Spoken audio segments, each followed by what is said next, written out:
Producer से changes करने के लिए कहे गए थे 21 जुलाई के आदेश के उपरांत। प्रोड्यूसर ने वह आदेश माना है। प्रोड्यूसर ने अपनी तरफ से मिनिस्ट्री को वो जो चेंजेस करके वो सबमिट कर दिए हैं। अब इसके बाद मिनिस्ट्री को अगला एक्शन लेना है। ट्रायल चल रहा है, ट्रायल के बाद कोर्ट ये तय करेगी, एनआईए कोर्ट ये तय करेगी कि ये चार्जशीट के आरोप सच हैं या गलत हैं। ये कोई फिल्म का प्रोड्यूसर इस ट्रायल के ख़त्म होने के पहले इसको ये नहीं बोल सकता है कि यही सत्य है, जो सरकार का पक्ष है वही सत्य है। हियरिंग के दौरान वहाँ 2 पिटीशंस हैं, एक मोहम्मद जावेद की जो फेयर ट्रायल के लिए है और एक मौलाना अरशद मदनी की जो कि फिल्म के कंटेंट पे है और जो कि चैलेंज करती है रिव्यू कमेटी के 21 जुलाई के आदेश को। फ़िलहाल के लिए दोनों पिटीशन साथ में बुधवार को टेकअप होंगी। आज माननीय दिल्ली हाई कोर्ट का ऑर्डर जब हम डिटेल में देखेंगे तो बेहतर उस पर कमेंट कर पाएंगे। फ़िलहाल के लिए दिल्ली हाई कोर्ट ने दोनों मुकदमे परसों बुधवार की सुनवाई के लिए रखे हैं।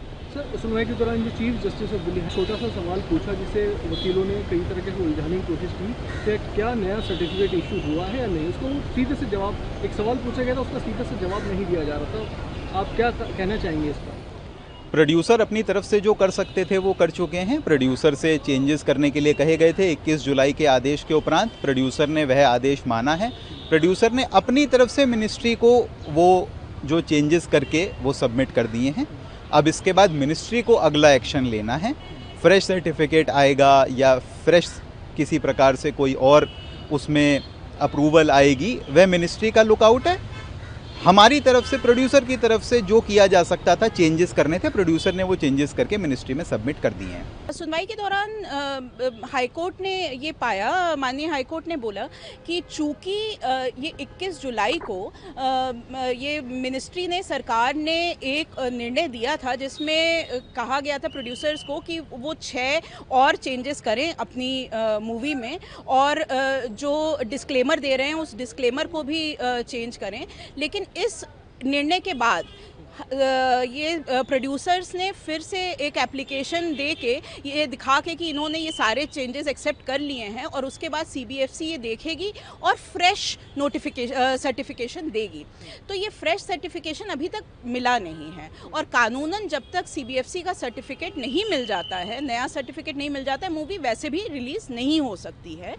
तो चूँकि हमारी स्टे एप्लीकेशन यहाँ पे लगी हुई है मूवी को रिलीज़ को स्टे कराने की, तो चूँकि हमारे साथ में जो हमारी साथ की जो दूसरी पिटीशन थी, हम मोहम्मद जावेद की ओर से हैं जो एक आरोपी है इस मर्डर ट्रायल में, और साथ में ये मिस्टर मदानी की पिटीशन लगी हुई थी जिसमें mister senior advocate mister Kapil Sibal अभी आज अवेलेबल नहीं थे, वो सुप्रीम कोर्ट में एक केस में बिजी हैं। तो कोर्ट ने कहा लेकिन इसमें कोई दिक्कत नहीं है, बुधवार को हम सुनवाई करेंगे, सभी साइड तब तैयारी करके आएँ, क्योंकि वैसे भी जब तक सर्टिफिकेट नहीं मिलता है तब तक स्टे लगाने की वैसे भी कोई बात नहीं, क्योंकि मूवी रिलीज़ हो भी नहीं सकती है। मैम, जो प्रोड्यूसर है उनका कहना है कि ये सच्ची घटना और पुलिस का जो आरोप पत्र है चार्जशीट उसके ऊपर बेस्ड है। क्या ड्यूरिंग ट्रायल किसी चार्जशीट पर इस तरह मूवी बनाई जा सकती है? नहीं, बिल्कुल नहीं बनाई जा सकती और ये दोनों स्टेटमेंट ही अपने आप में कॉन्ट्राडिक्टरी हैं, इनमें आपस में विरोधाभास है। क्योंकि जब एक तरफ आप कह रहे हैं कि आपकी फिल्म चार्जशीट पर बेस्ड है और इस चार्जशीट को किसी देश की किसी भी कोर्ट ने माना नहीं है, ट्रायल अभी चल रहा है, इस ट्रायल में 166 विटनेसेस जो हैं वो इन्होंने बोले हुए हैं, चार्जशीट में नामांकित हैं सरकार के द्वारा, और जिसमें से सिर्फ अभी तक 6 विटनेसेस हुए हैं। ट्रायल चल रहा है, ट्रायल के बाद कोर्ट ये तय करेगी, एनआईए कोर्ट ये तय करेगी कि ये चार्जशीट के आरोप सच हैं या गलत हैं। ये कोई फिल्म का प्रोड्यूसर इस ट्रायल के ख़त्म होने के पहले इसको ये नहीं बोल सकता है कि यही सत्य है, जो सरकार का पक्ष है वही सत्य है। तो अगर ये बोलते हुए वो अपनी फिल्म दिखा रहे हैं तो ये एक सरासर झूठ बात है, और ना केवल झूठ बात है, ये कोर्ट की अवमानना भी है।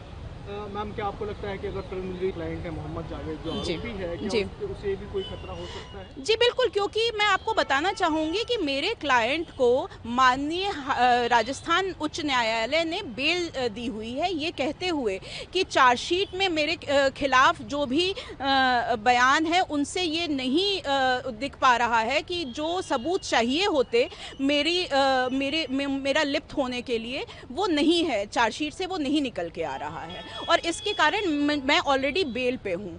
लेकिन अब जब आज मेरा क्लाइंट बेल पे है, वो मजदूरी कर रहा है, और ऐसी स्थिति में ये मूवी जो उसे पूरी तरह से क्या कहते हैं हत्यारा घोषित करती है, तो लोगों की भावनाएं भड़क सकती हैं और उसके जान माल को खतरा हो सकता है। तो इसीलिए ये दो बहुत बड़े मुद्दे हैं जो हमें यहाँ कोर्ट के सामने आने पे मजबूर करते हैं।